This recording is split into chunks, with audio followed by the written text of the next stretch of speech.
All right, y'all, welcome to the show.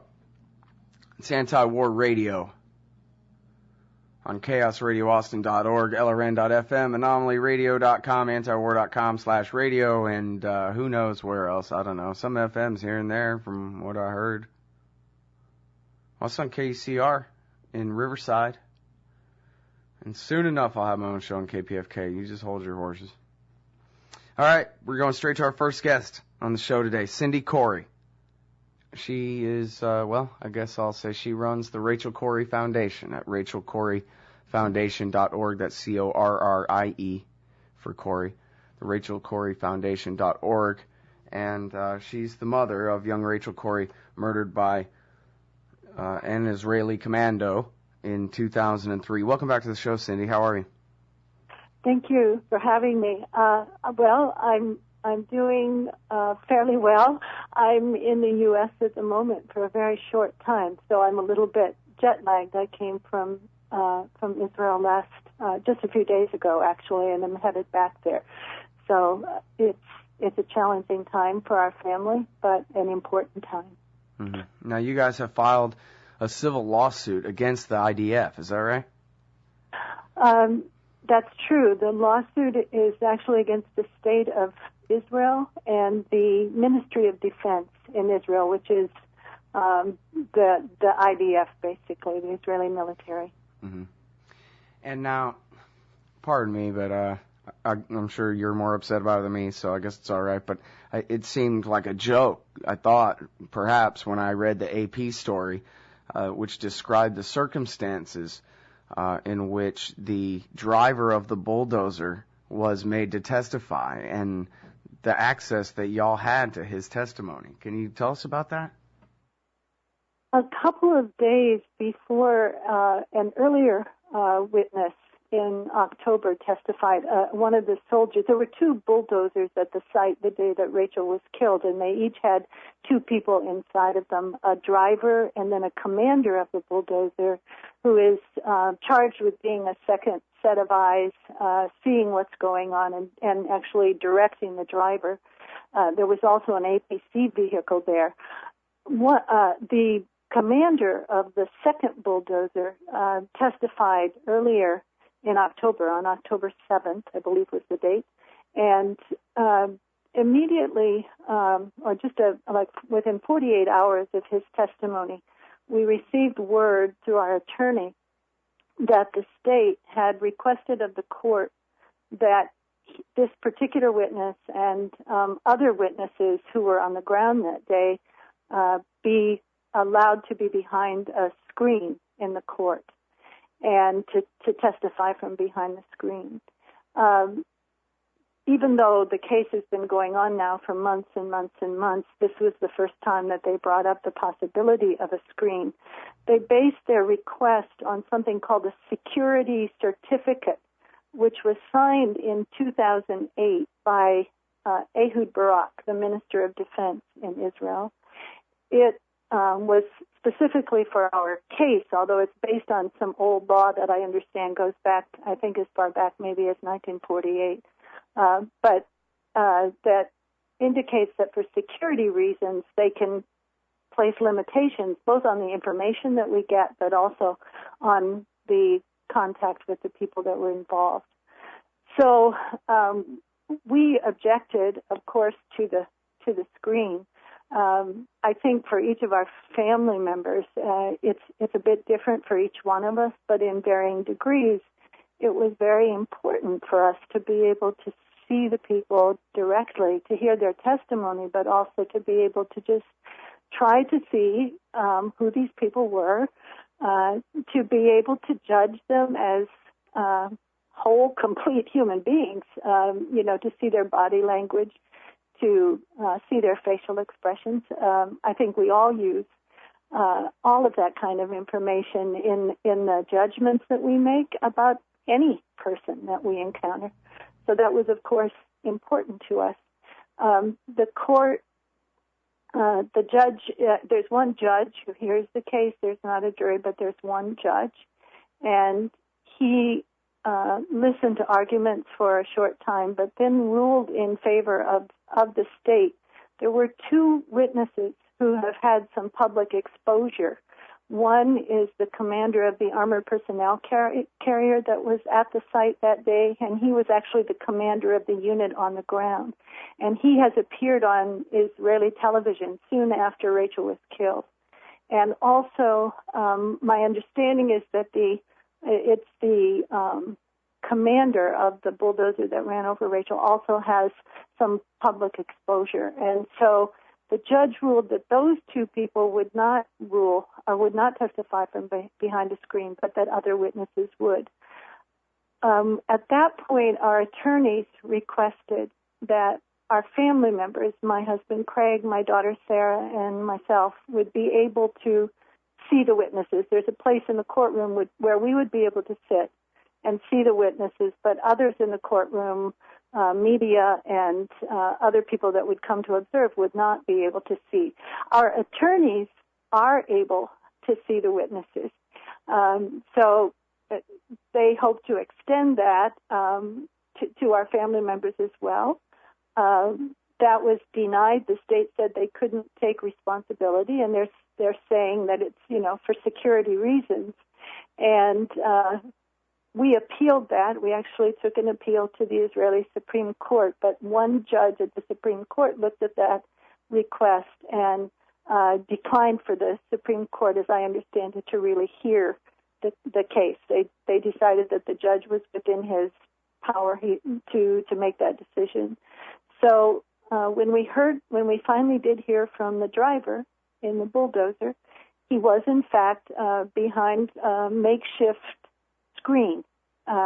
We could hear his voice, and at least one reporter saw his feet beneath the screen. But we didn't. Where we were sitting, we didn't even have that option. As I said, our attorneys were able to see the witness, but we were not.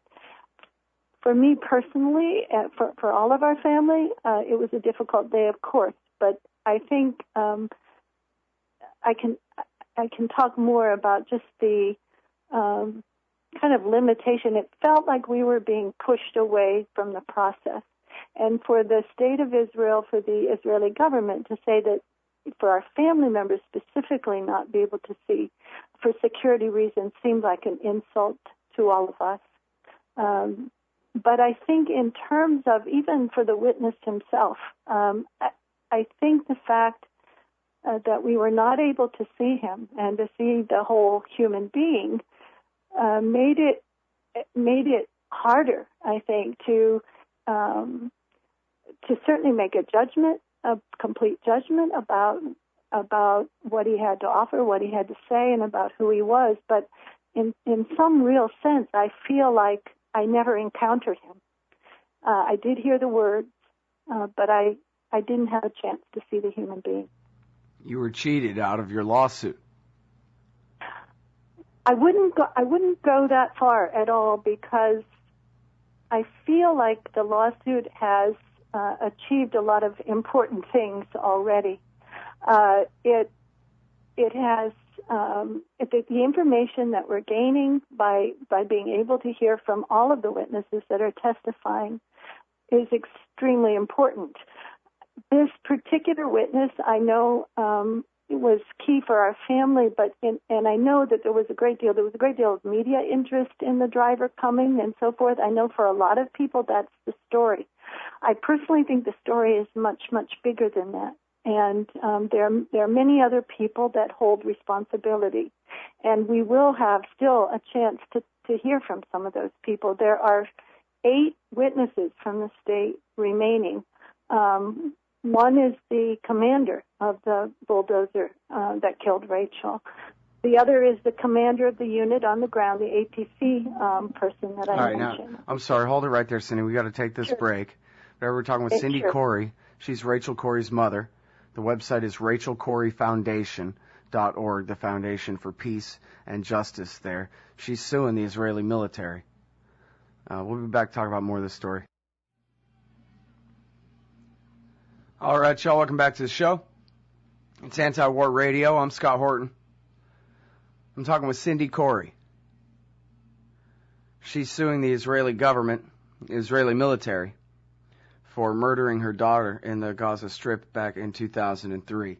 And now you were in the middle of telling us how much more there is to this story than just you being cheated out of getting to face the actual bulldozer drivers and commanders. But I wanted to just read this one quote from the AP on that subject. The state's lawyer, Irit Kalman, said the driver was behind a screen because, quote, we want soldiers to feel free to give a real testimony. So the other option, he said, would have been to just close the door entirely. I guess they don't have a perjury statute over there in Israel. Sworn testimony isn't to be considered evidence unless the witnesses are allowed to be anonymous. So that's a lot of fun. I guess if you have a comment about that, go ahead. Otherwise, please tell us what you think is important so far and what you expect to happen here. Well, I think you picked up exactly on what we all felt about the state's attorney's comment. We had assumed that the witnesses that we were hearing who were testifying, since they testified under oath, that they would be compelled to tell the truth. And the state's attorney seems to imply that it does require anonymity, a screen, or even a completely closed court in order for that to happen, and that of course is very concerning.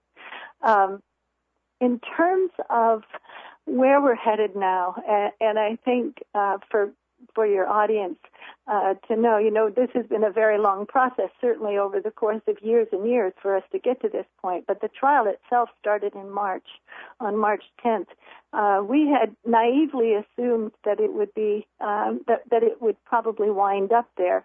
The system in March or April, the system in Israel is very different from in the U.S. I think because there are not juries, trials stretch out for a very long time. And so we did hear, though, from 4 international eyewitnesses. We heard from several witnesses that were technically state's witnesses in the spring. We've heard a total now of, I think, 7 state witnesses who have submitted affidavits and that we've been able to cross-examine in court. And there are still, as I said, 8 remaining. And these include some very significant people who were on the ground on March 16th, 2003, when Rachel was killed, but also people who were in command positions back at headquarters. Deputy battalion commander, the battalion commander is listed as someone who will testify. So there's still a fairly long way to go. We anticipate needing at least 4 more days, maybe more, in court. And well, now you're quoted in the AP as saying that you sense no remorse whatsoever in the voice that you were allowed to hear, if not the face of the man doing the speaking. I think that was the most difficult thing for me, was what I sensed was really indifference. I don't know, if I interpreted that accurately. I had his voice to listen to. He was speaking in Hebrew. He had a great deal of difficulty testifying. He was there for about 4 hours. Sometimes the attorney would ask questions and there was nothing. And we were told he was kind of staring into the wall. He contradicted his testimony over and over again. He said he didn't see Rachel, but he also said things like he thought he had testified 1 time to the military police when, in fact, in 2003 he had testified 3 times. He forgot that he had said, I apparently forgot, that in 2003, just a couple days after Rachel was killed, he said the blind spot in front of the bulldozer was about 3 meters. In court, he said it was about maybe 30 meters, 20 to 30 meters, 10 times the distance that he had mentioned in 2003. He seemed to just have a difficult time. One of the most shocking things to me was that he couldn't remember the time of day, whether it was early afternoon or whether it was towards evening. I think in the beginning that was most troubling to me because I just feel like if I had killed someone, I would remember the time of day when that happened. He seemed to even have trouble with her name, with Rachel's name. So the testimony was being translated to me, but in the words that he said that were quoted to me, and in the tone of those words, I couldn't say that I detected any remorse. I mean, I hope that I'm wrong about that, but sadly, that's what I took away from that day in court. Well, Cindy, you know, part of this story that I hadn't realized until I talked with you and your husband on this show one time before was that Rachel had jumped in front of that bulldozer, or maybe not jumped in front, but stood fast in front of that bulldozer because there were 2 children in the house that bulldozer was heading to tear down. There were actually 5 children in the house. 5 children. Right, because there were 2 families, 2 brothers. It's a 2-story house before it was ultimately demolished. Khalid and his family, he was an accountant at the time, lived on the 2nd floor. He had 2 little preschool age, like 2 and 3-year-old girls. And on the bottom floor was Dr. Samir. He was a pharmacist, his family, with 3 children, 2 young girls, and Kareem, their boy, I think was probably 11 or 12 years old at the time. And they were all behind that wall, and they were watching as the bulldozer approached the house. They had all come down to the garden, to the outside, because they were fearful that the bulldozer could continue and demolish the house.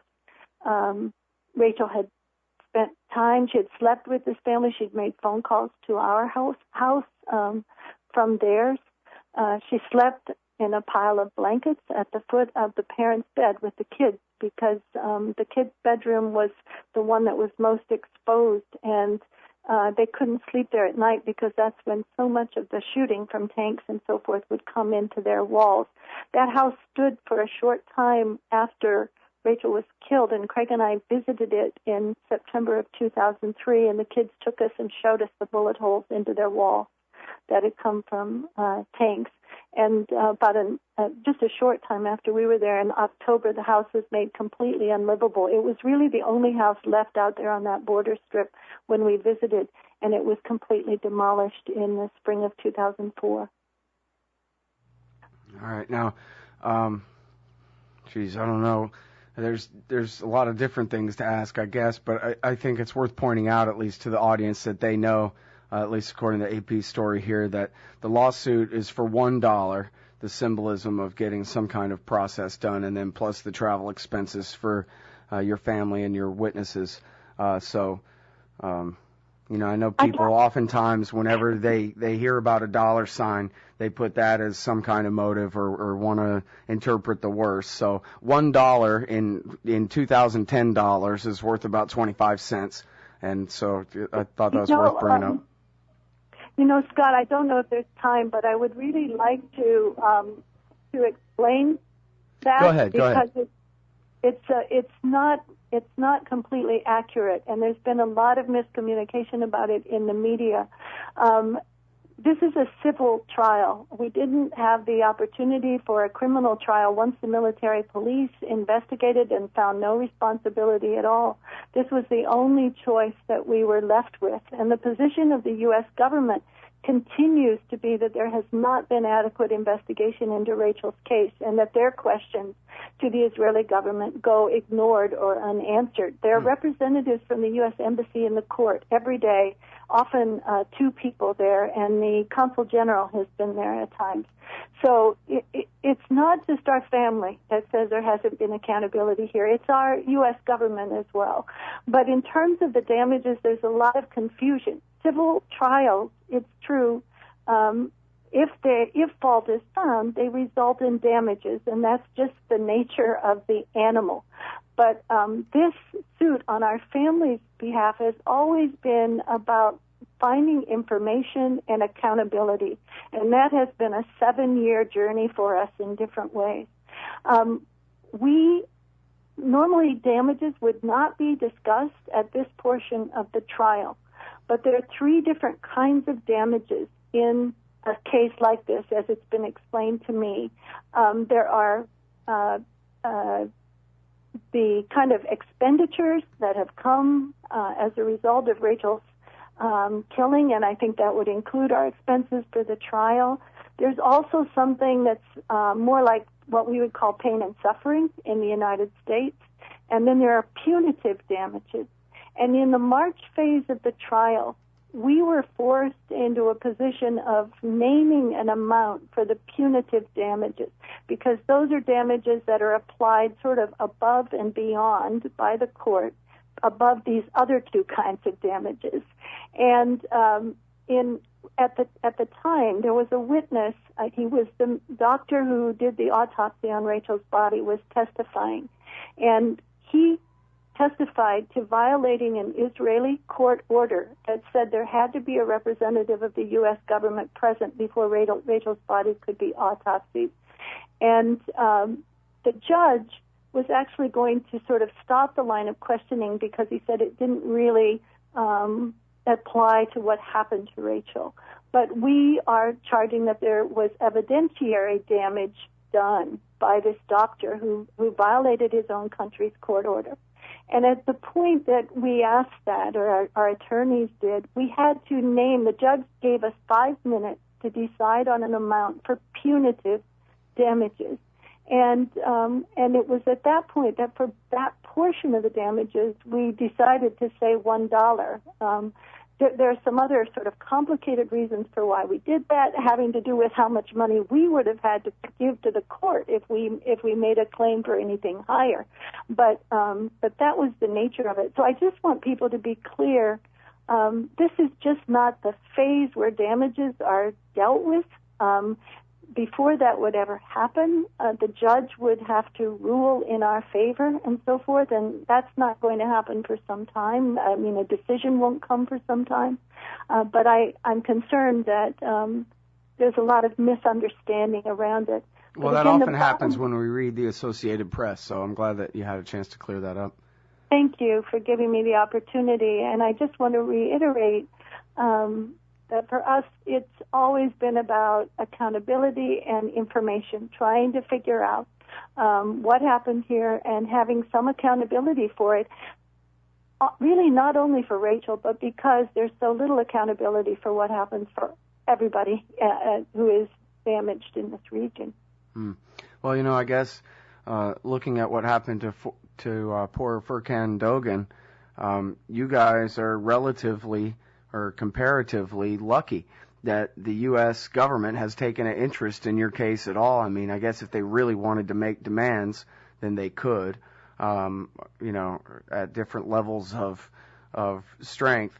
But apparently in the case of this young American citizen shot at point-blank range on the high seas during the Gaza flotilla massacre last spring, the U.S. government had not one word to say about it whatsoever. Well, I can tell you that I don't think that's exactly the case because our family has actually had conversations with people at the State Department and also with Vice President Biden's national security staff specifically about the flotilla and about Furkan Dogan.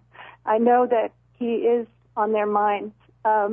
We talked to them because we were very concerned about the U.S. position that Israel could investigate itself about what happened with the flotilla, because our history and what the State Department has told us about their view of the investigation that happened in Rachel's case is that it was not a thorough, credible, and transparent investigation. And so we had problems with the U.S. saying that Israel could do such an investigation with the flotilla, and we expressed that to people at high levels of the U.S. government. And they assured us that they were watching very closely what was happening with the Israeli investigation. They said that what had happened in Rachel's case had come under consideration while they were deciding how to address it. Now, I share the same concerns that you do, and I think that many of your listeners do about what's happened. And I think we have to continue to put pressure on officials in our government to make sure that Furkan Dogan's situation is addressed. I have no doubt that behind the scenes there is some attention to it, but it does take a lot of persistence, I think, that we're all going to have to work to make sure that and hope that someday there's some accountability for what happened there. Well, I mean, to me, I guess what I never used to do when I was a little kid, and they always beat it into my head that I need to do, was just switch the positions around, walk a mile in the other man's shoes, that kind of thing. And so, I like to ask people, how would they think that this would have played out if it had been the Iranian government that had murdered your daughter, or can't say his name, Furkan Dogan. What would the reaction of Hillary Clinton and the State Department have been then? Well, I think our experience would suggest that there's no question that if it was some other country other than Israel, that the response from the U.S. government would probably have been very different. And one of the sad things I think that we felt early on was that if the response from the U.S. government, even though I think behind the scenes it was fairly strong in Rachel's case, if it had been stronger, if there had been the outrage, I think that was called for, that maybe other internationals who were very quickly killed on that border after Rachel was, Tom Herndon and James Miller, that maybe things would have slowed down there a little bit and would have saved those lives. Maybe some of the Palestinian lives that were lost in Gaza would have been saved as well. There were over 3,000 Palestinians who died between 2000 and 2008 in Gaza. So certainly we would like to see the U.S. take a much stronger position. And I guess the bottom line is that we would like to see our own laws regarding the export of arms and so forth. We would like to see those enforced. Arms Export Control Act, Foreign Military Financing, the Leahy Amendment. We would like to see those applied equally to Israel as they are applied to other countries. Which reminds me, you tried to sue Caterpillar as well. How did that work out? They're the guys that made the bulldozer. Right. And there's a lot of misunderstanding about that case also. We didn't file suit against Caterpillar because they sold a machine and then something bad happened with that machine. There are laws which say that when corporations continue to provide materials or supplies that are used for human rights violations, and they knowingly continue to provide that equipment, knowingly continue to provide parts or service or whatever, and they know that human rights violations are likely to occur with those, that then they share responsibility. And so our family, along with Palestinian families whose family members were killed when they were inside houses that were demolished in the West Bank and in Gaza, brought this lawsuit against Caterpillar Corporation. Ultimately, it was our charges were denied by the district court that heard it, and then it was heard by the Ninth Court of Appeals, and they upheld the decision of the lower court. The reason, when they wrote their finding about it, the reason that they did is that eventually somebody came from the U.S. government to testify about the sales of the bulldozers, and the court said that they were, there's something called political question. It says that the court can't interfere in the business of the executive branch, basically.